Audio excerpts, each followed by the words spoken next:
આજ રોંઢે એટલો ટેસ્ટી નાસ્તો બનાવ્યો ને મને ખુદ ઉપર વિશ્વાસ નહોતો કે મારાથી આવો ટેસ્ટી નાસ્તો બનશે. અને ભાઈ નાસ્તો એવો બન્યો હતો ને આંગળી સાટતો રહી ગયો. હાલો હું તમને પહેલેથી બતાવું. જય દ્વારકાધીશ ને હર મહાદેવ. સવારના પોરમાં ઉઠીને થઈ ગયા ત્યાં. કાલ મેં જે રીલ બનાવી હતી કે બાઈ વે શાહ નો બનાવી દીધો એ સાચી થઈ ગઈ ને આજ શાહ મારે જ બનાવવો પડ્યો. શાહ પાણી પી લીધું તો મારા પપ્પાનો ફોન આવી ગયો. મને કે ટાંકી ફૂલ કરી દે ટ્રેક્ટરની, હું આગળ પંચિયા લેવા આવું. મેં કીધું હાલો કઈ વાંધો નહીં, ટાંકી ફૂલ કરી દઉં, પંચિયા જોડી દઉં એટલે તમે આવો પછી લઈ જાઓ. આવીને જોયું તો ટાંકીમાં ડીઝલ તો હાવ તરીએ પડ્યું હતું. કેટલું પી કે ખબર જ નથી પડતી. હમણાં તો બહુ પીયો. આપણો પેટનો ખાડો પૂરો હોય તો પેલા આનો પેટનો ખાડો પૂરો પડે એટલે મેં નળી ચડાવી ટાંકી ફૂલ કરી દીધી ને વાહ પછી જોડાવી દીધા. મારા પપ્પા આવી છે એટલે એ લઈને પછી ટ્રેક્ટર હોયા હતા વાંકવા. આપણે તો કઈ કામ નથી આગળ, આપણે આપણું કામ કરવા માંડીએ. તો મને લાગી કે ભૂખ ને આપણે દેહી ભાષામાં આને બટકા બનાવવાનું કહે, પણ હોટલમાં એમ કહે કંચન કટોરી બનાવે એટલે આપણે એ બનાવવા માંડી ગયા હતા. કંચન કટોરી બની તો ગઈ હતી પણ આપણે જેવો જોઈએ ને એવો સ્વાદ નતો આવતો. મેં રાખ્યું ને તો એવો સ્વાદ નતો આવતો. પછી એમાં એક વસ્તુ નાખી તો હાલ હું તમને બતાવું. આ વસ્તુ નાખ્યા પછી જે સ્વાદ ફર્યો હે હા હા હા, જો હું તમને શાખીને બતાવું. એ આઈટમ નાખીને જો હું તમને સ્વાદની વાત કરું ને તો હા હા હા ભાઈ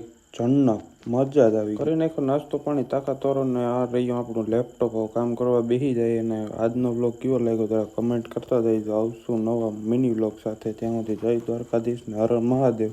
લાઈક કરતા જાજો.